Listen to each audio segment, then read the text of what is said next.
Welcome back to Kornbread Reacts. And we got a little something I call questionable pins. What if one of the hottest names in rap wasn't writing her own bars? What if the breakout star known for gritty lyrics and viral anthems was just borrowing them? Because this week, Glorilla's name isn't trending for a hit song. It's being dragged into the spotlight for something way messier. A rising homeless artist claims she stole his lyrics. And that's not even the first time someone's accused her of lifting work. Is this just how the music industry works now? Or is there more going on behind the scenes than fans ever realized? Glorilla's breakout anthem Tomorrow didn't just put her on the map. It exploded across TikTok, spun into a remix with Cardi B, and racked up tens of millions of plays in a matter of weeks. It was gritty, raw, and felt unmistakably hers. Glorilla getting sued for stealing song lyrics. New Orleans rapper and bounce artist named Slim the Body Last is suing Glorilla, claiming that she stole her iconic catchphrase. Slim the Body Last, all natural, no BBL, man, go to hell. Slim the...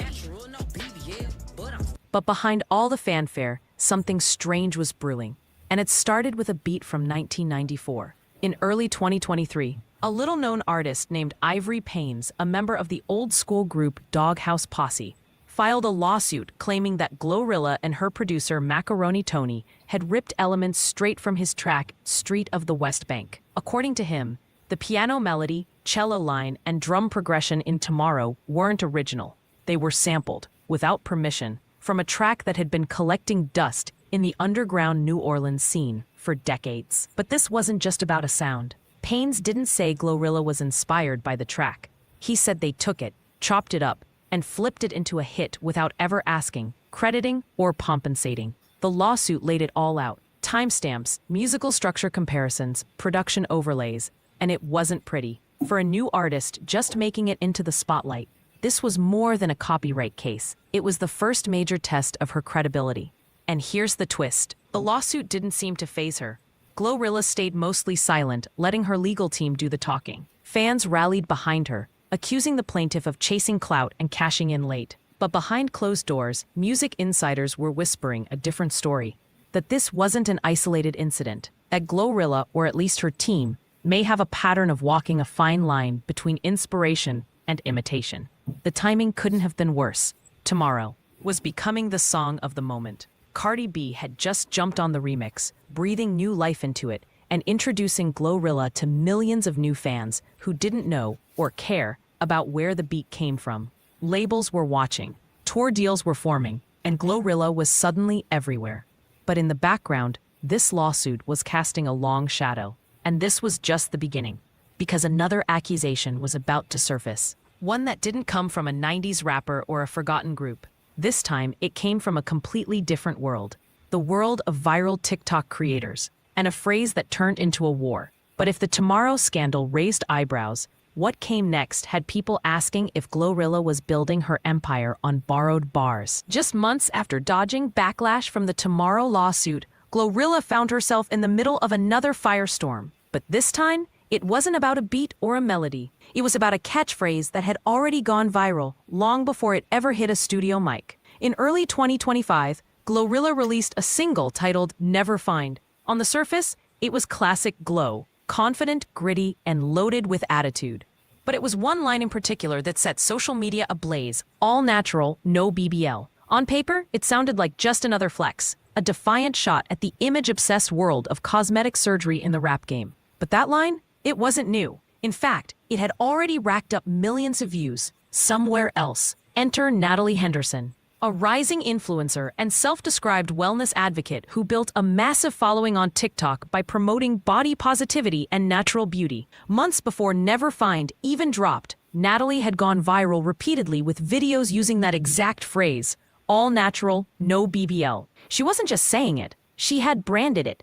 The phrase was in her merch, her bios, and her captions. And when she heard it used, almost word for word, in Glorilla's latest single, she wasn't flattered. She was furious. Within weeks, Natalie filed a lawsuit accusing Glorilla of copyright infringement. But this wasn't just about a few words. According to her legal team, the melody, structure, and phrasing of the entire section were substantially similar to one of Natalie's original audio clips on TikTok. In their eyes, this wasn't coincidence. This was theft. Word for word, tone for tone. Lifted from a trending sound, reshaped into a hook, and sold to millions under someone else's name. Now here's where things got even messier. Glorilla didn't respond directly. Her label brushed off the claims as baseless. But fans started digging.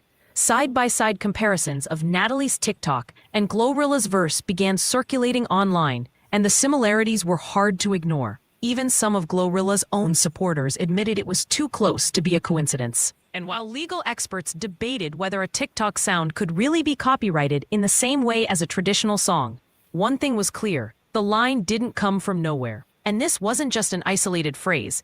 It was part of a larger pattern that was starting to follow Glorilla's rise. A pattern of lines, sounds, and snippets that seemed to echo from unexpected corners of the internet. From old mixtapes, underground tracks, and now, from influencers. The lawsuit is still pending, and there's no telling how it'll play out in court. But the damage was already done. The narrative had started to shift, and a growing chorus of voices was beginning to ask a much bigger question. Is Glorilla writing her own story, or just remixing someone else's? By now, the headlines had started to stack up. A lawsuit over a beat, another over a catchphrase, and somewhere in the middle of it all, Glorilla's name kept coming up in courtroom whispers and cease and desist letters. But what most fans didn't realize, these weren't the only legal issues circling her career. Far from it. Long before she was accused of jacking lyrics from a homeless artist or borrowing bars from viral influencers, Glorilla had already caught heat from other corners of the industry. In fact, back in 2024, she found herself in the middle of another copyright mess, this time involving a sample from Plies, the veteran Florida rapper known for his gritty southern delivery and cult classic hooks. The track in question? A leaked demo from Glorilla's studio sessions titled Wanna Be, which reportedly borrowed a T melodic phrase from Plies' older catalog. Again, without clearance. Plies' team initially threatened legal action, citing direct infringement and unauthorized usage. For a moment, things looked like they might escalate into a full-blown legal battle. But just as quickly as it surfaced, the case vanished. No public settlement, no official dismissal. Just silence. Industry insiders claimed it was handled quietly, which is usually code for someone got paid off behind closed doors. But that wasn't even the most unexpected case. In mid-2024, a private investor came forward with claims that he had funded part of Glorilla's early recording budget to the tune of $150,000 in exchange for a contractual share of her future earnings. According to court documents, Glorilla allegedly accepted the funds but never delivered on her side of the deal. The investor claimed he was ghosted entirely and sued for breach of contract. This case didn't make the gossip blogs, but it hit industry circles hard because it painted a picture of an artist willing to play fast and loose with obligations as her fame skyrocketed. Stacked side by side, these lawsuits formed a troubling mosaic. Unauthorized samples, uncredited catchphrases, breach of contract allegations, settlements behind the scenes. Individually, you could write them off as industry noise. After all, legal threats in music are nothing new. But when they keep piling up around the same artist and the stories keep repeating themselves, that's when fans, labels, and lawyers start asking questions. Why do so many people claim Glorilla took something from them? And why do those claims keep disappearing quietly? There's no doubt that Glorilla is talented. She's magnetic on a mic, sharp in interviews, and one of the few rappers in the new school with a voice that cuts through the noise. But the legal record doesn't lie. And with each new lawsuit, the question gets louder. Is Glorilla rising because of her originality, or in spite of what's being hidden in plain sight? Because as fans kept debating that, something even wilder was spreading online. A rumor so bizarre, it didn't even sound real at first. A story about cereal, a courtroom, and a prison sentence. And the craziest part? Some people actually believed it. Of all the stories surrounding Glorilla's rise, none caught fire quite like this one. It started with a tweet, a blurry screenshot, a few out-of-context comments, and suddenly, social media lit up with a wild claim that Glorilla had spent 3 years in prison for stealing cereal. Not just any cereal, but apparently a $7.99 box of Kellogg's Frosted Flakes. No mugshot, no court records, just the internet doing what it does best. Running with a story that was too absurd not to believe. The rumor exploded overnight. Twitter threads, TikToks, and even fake news articles popped up, some quoting a completely fabricated court case. People were stitching videos together, swearing they remembered the incident. Memes poured in. Free Glow until it's backwards started trending, even though she wasn't in jail. One user posted, "She risked it all for Tony the Tiger. That's real hunger." Another joked, "She didn't steal it, she sampled it. It was chaos." And for a minute, even some fans were unsure whether it might be true. Glorilla finally responded in the most Glorilla way possible. Blunt, funny, and direct. She tweeted, "I've never been to jail for no damn cereal. Stop lying on me before I sue y'all next." It shut things down instantly, but not before the rumor had reached millions. Even verified accounts were circulating the story like gospel. And that's when people realized something a little deeper was happening. Because the rumor, as ridiculous as it was, worked. It went viral. It put Glorilla's name in everyone's mouth for a full news cycle. And it added something to her public image that no PR firm could have planned: mystique. The idea that she was that raw, that unpredictable, that connected to the struggle. Even if it wasn't true, people liked the idea of it. They wanted it to be true. It says a lot about how fame works now. In an industry where truth often matters less than perception, and memes move faster than facts, Glorilla's cereal saga became a case study in how a viral lie can shape a real narrative. And she didn't just survive it, she benefited from it. And here's the real kicker. While fans were laughing about cereal, lawsuits were being filed, accusations were building, and no one seemed to notice. It was almost as if these viral distractions, bizarre, hilarious, unprovable, were shielding her from something far more serious. Because while the world was busy turning her into a meme, Glorilla was quietly building something else, an origin story that would take her from internet sensation to unstoppable industry force. But what if the real story wasn't about cereal or slogans? What if the biggest twist was buried in how she got started and what she had to steal just to hear her first song? Before the lawsuits, before the memes, before the viral catchphrases and Cardi B cosigns, Glorilla was just Gloria, a girl from Memphis with a raspy voice, a dream bigger than her block, and no real access to the music she wanted to make. But what most people don't know is how far she was willing to go to chase that sound, even if it meant breaking rules that followed her into the spotlight. In a now-deleted interview from early 2022, Glorilla dropped a bomb. She used to shoplift CDs from local gas stations just to hear new rap music. Not stream it, not borrow it, steal it. The way she told it was almost funny. A broke teenager hiding albums under her hoodie, slipping past distracted cashiers while her cousins played lookout. It wasn't glamorous. It wasn't strategic. It was survival. Music was an obsession, and she wasn't going to let poverty or lack of internet stop her from getting it. But the more you dig, the more layered that story becomes. Because according to people who knew her back then, it wasn't just CDs. She'd borrow lines, flows, and even verses from local underground rappers, spit them in school hallways, tweak them in freestyle battles, and slowly mold them into her own voice. At first, nobody cared. It was Memphis.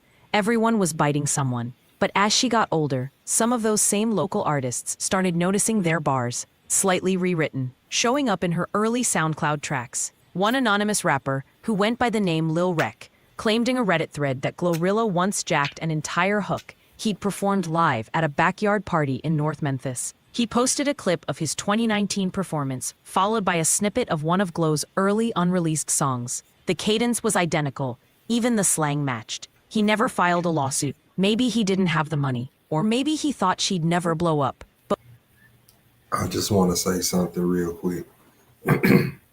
So far in this video, they have talked about a lot of different things.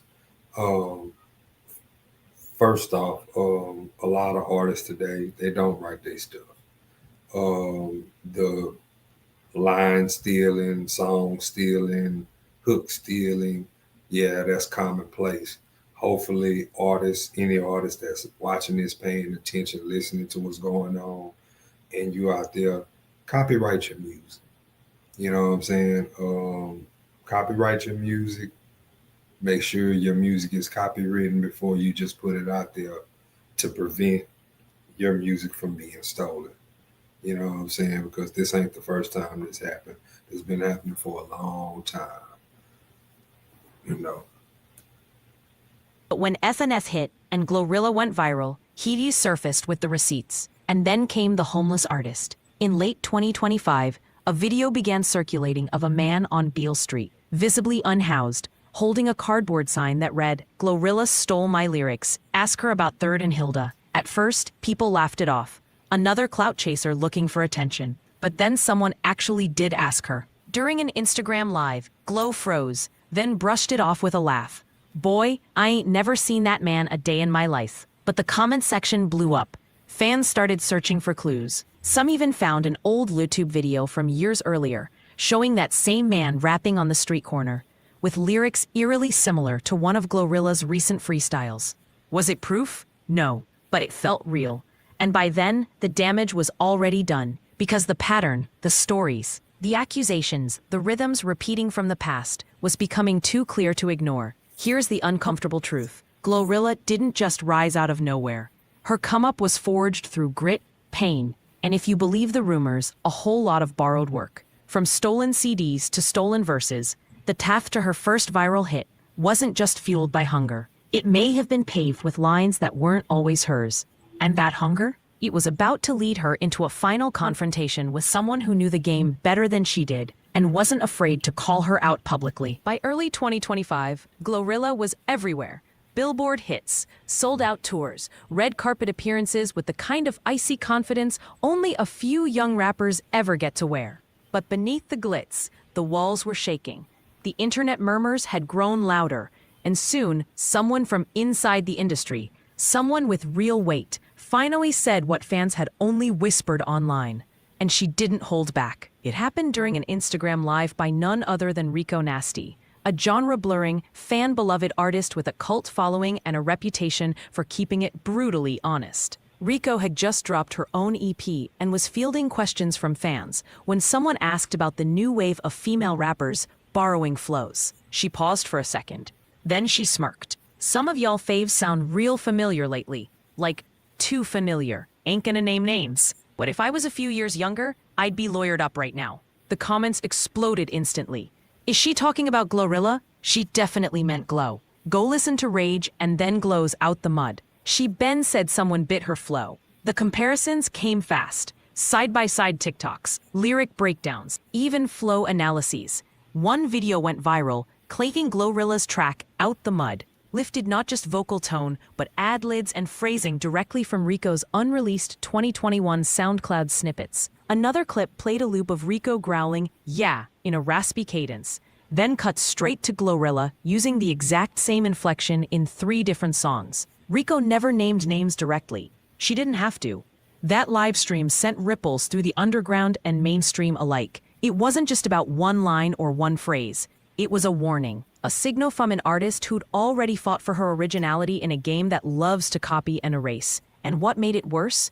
Rico wasn't alone. Behind the scenes, more artists, especially women in the underground space, began hinting that Glo's rise looked less like a creative explosion and more like a well-funded compilation of borrowed energy. One Memphis-based rapper, Karma Cash, posted cryptically, "Funny how my whole style became a Billboard song. I got emails and timestamps. Don't make me post them." Another Atlanta artist flat out said, "Labels cherry-pick the underground, repackage it, and give it to someone louder." The implication was brutal. That Glorilla wasn't just copying styles. She was being used by an industry machine to absorb them. A pretty face with a powerful voice and a label willing to buy silence where needed. To her credit, Glorilla didn't flinch publicly. She posted a clip from one of her concerts with the caption, "They say I copied, I say I conquered." It got thousands of likes. But the timing? Tense. Her label reportedly held emergency meetings about controlling the narrative. Some PR insiders claimed they rushed to book inspirational interviews and recut promo reels to soften her image. Because when real artists start calling you out and fans start noticing the receipts, you're not in meme territory anymore. You're in career-defining danger. And the worst part? That wasn't even the final straw. Because one last voice, not a rapper, not a label exec, but someone from Glorilla's own past, was about to come forward. And what they had to say could change everything. So what's the truth about Glorilla? Is she a visionary, reshaping the sound of a generation with raw authenticity and unmatched drive? Or is she just the latest in a long line of artists sculpted by the machine, fed flows, fueled by industry silence, and protected until the heat gets too loud to ignore? What's undeniable is this. Glorilla's rise wasn't clean. It wasn't polished. And according to some, it wasn't entirely hers. From unfredited hooks to lawsuits that vanished overnight, from accusations by underground artists to viral distractions that conveniently stole the spotlight, the blueprint feels familiar. Not just hers, the industry's. Because the music world loves a good underdog story, but it loves a profitable one even more. Maybe Glorilla did borrow some bars. Maybe she took inspiration from places she won't admit. But she also brought something most can't fake: presence. That gravel voice, that infectious energy, that Memphis grit. You can't steal that, and it's part of why fans still scream her lyrics like gospel at every show. Still, the bigger question lingers. How much of what we call talent is just survival? In a system that rewards who gets heard, not who said it first. Who really owns the art? Glorilla may have crossed lines, but maybe the real issue isn't just who she copied. It's who gets punished for copying, and who gets rich from it. So as her fame grows and her past gets picked apart one lyric at a time, only one thing is certain. The truth is somewhere in the music, and somebody's finally listening.